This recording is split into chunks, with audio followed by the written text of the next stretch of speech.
जय श्री कृष्णा। राधे राधे मित्रों, स्वागत है आप सभी का हमारे भक्ति चैनल सुविचार संग्रह में। भगवान शिव जी की कृपा आप पर सदा सर्वदा बनी रहे, इसी मंगल कामना के साथ आज की वीडियो का शुभारंभ करते हैं। हिंदू धर्म में कालाष्टमी व्रत का विशेष महत्व है। यह व्रत हर माह कृष्ण पक्ष की अष्टमी तिथि को मनाया जाता है और इस दिन भगवान शिव के रौद्र रूप श्री काल भैरव की विधिपूर्वक पूजा की जाती है। मान्यता है कि काल भैरव भगवान शिव के 5वें अवतार हैं और उनकी आराधना से सभी प्रकार के भय और बाधाओं से मुक्ति मिलती है। इस दिन तंत्र साधना करने वाले साधक भी विशेष पूजा अनुष्ठान करते हैं।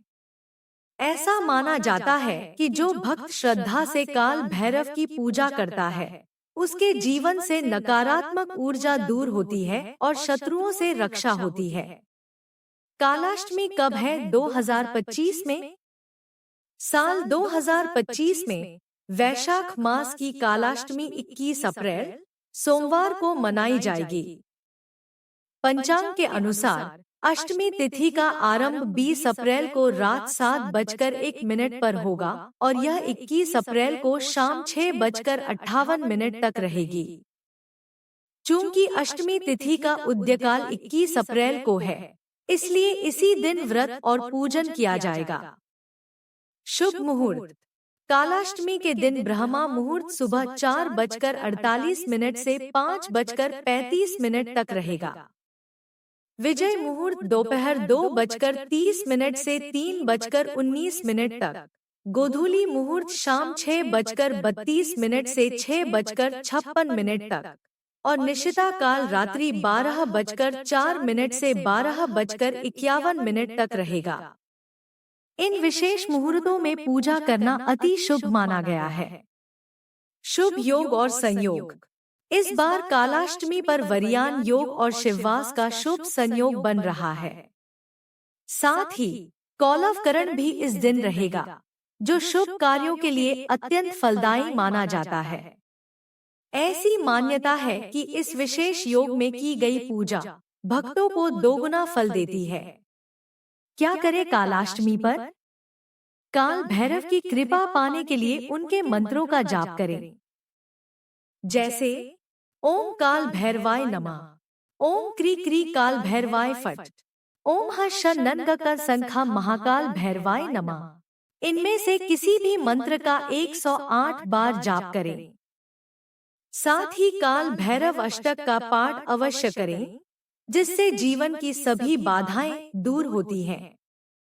काल भैरव को सरसों के तेल का दीपक अति प्रिय है, इसलिए ईशान कोण में दीप जलाकर उनका ध्यान करें। इस दिन व्रत रखना भी बहुत फलदायी होता है। काले कुत्ते को रोटी खिलाएं। काल भैरव का वाहन कुत्ता होता है, इसलिए इस दिन काले कुत्ते को रोटी या मिठाई खिलाना बहुत शुभ माना जाता है। इससे विशेष पुण्य की प्राप्ति होती है। व्यवसाय या नौकरी में तरक्की के लिए उपाय। अगर नौकरी या व्यापार में रुकावटें आ रही हैं, तो कालाष्टमी के दिन काल भैरव मंदिर में नींबू और हरी मिर्च अर्पित करें और फिर उसे अपने दुकान या ऑफिस के दरवाजे पर लटका दें। यह उपाय बुरी शक्तियों से सुरक्षा देता है और नकारात्मक ऊर्जा को दूर करता है। आइए अब श्रवण करते हैं कालाष्टमी व्रत कथा का। शिव पुराण की कथा के अनुसार एक बार ब्रह्मा जी सुमेरु पर्वत पर बैठकर ध्यान मग्न थे। तभी देवता उनके पास आए और हाथ जोड़कर नमस्कार किया। उसके बाद पूछने लगे कि इस संसार में अविनाशी तत्व क्या है। जिस पर ब्रह्मा जी बोले कि मुझसे बढ़कर कोई भी नहीं है, मुझसे ही संसार उत्पन्न हुआ है, मेरे ही कारण संसार प्रवृत्त और निवृत्त होता है। ब्रह्मा जी की ऐसी बातें सुनकर वहां बैठे विष्णु जी को बहुत बुरा लगा।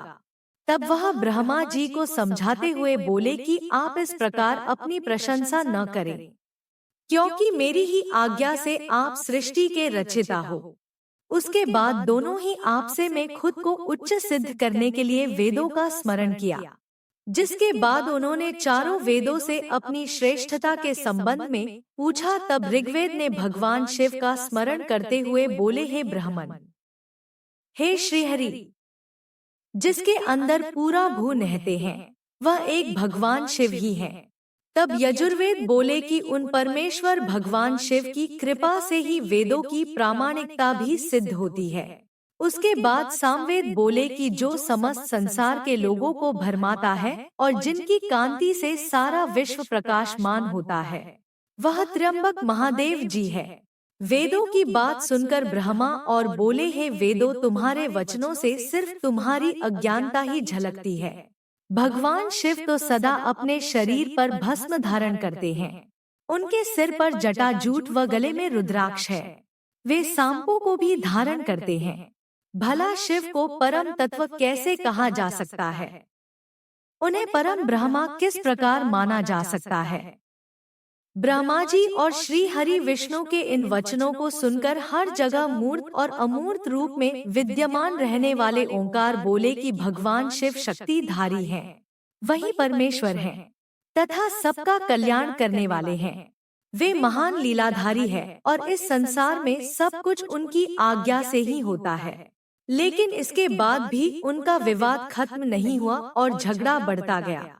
ब्रह्मा और विष्णु का विवाद खत्म ही नहीं हो रहा था। तभी उन दोनों के बीच से एक विशाल ज्योति प्रकट हुई, जिसका न तो कोई आरंभ था न ही कोई अंत। उस अग्नि से ब्रह्मा जी का पांचवा मुख जलने लगा। तभी भगवान शिव वहां प्रकट हुए। जिसके बाद ब्रह्मा जी ने शिव जी से कहा कि तुम मेरी शरण में आओ, मैं तुम्हारी रक्षा करूंगा। तुम मेरे सिर से ही प्रकट हुए थे और तुमने रोना आरंभ कर दिया था, जिससे मैंने तुम्हारा नाम रुद्र रखा था। ब्रह्मा जी की बातें सुनकर शिवजी को क्रोध आ गया और उनसे ही उनके रौद्र स्वरूप काल भैरव की उत्पत्ति हुई। काल भैरव ने घमंड में चूर ब्रह्मा देव के जलते हुए सिर को काट दिया। इससे उन पर ब्रह्मा हत्या का दोष लग गया। तब भगवान शिव ने उनको सभी तीर्थों का भ्रमण करने का सुझाव दिया। फिर वे वहां से तीर्थ यात्रा पर निकल गए। पृथ्वी पर सभी तीर्थों का भ्रमण करने के बाद काल भैरव शिव की नगरी काशी में पहुँचे। वहां पर वे ब्रह्मा हत्या के दोष से मुक्त हो गए। दोस्तों, यदि आपको हमारे चैनल के द्वारा उपलब्ध कराई गई जानकारी व पौराणिक कथा सुनना अच्छा लगा है, तो वीडियो को लाइक करें, कमेंट करें, अपने रिश्तेदारों व मित्रों के साथ शेयर करें। चैनल को सब्सक्राइब करें एवं बेल आइकन को दबाएं ताकि हमारे हर नए वीडियो की अपडेट आप तक पहुंचती रहे। हमारा चैनल आपके सुखी व मंगलमय जीवन की कामना करता है। धन्यवाद।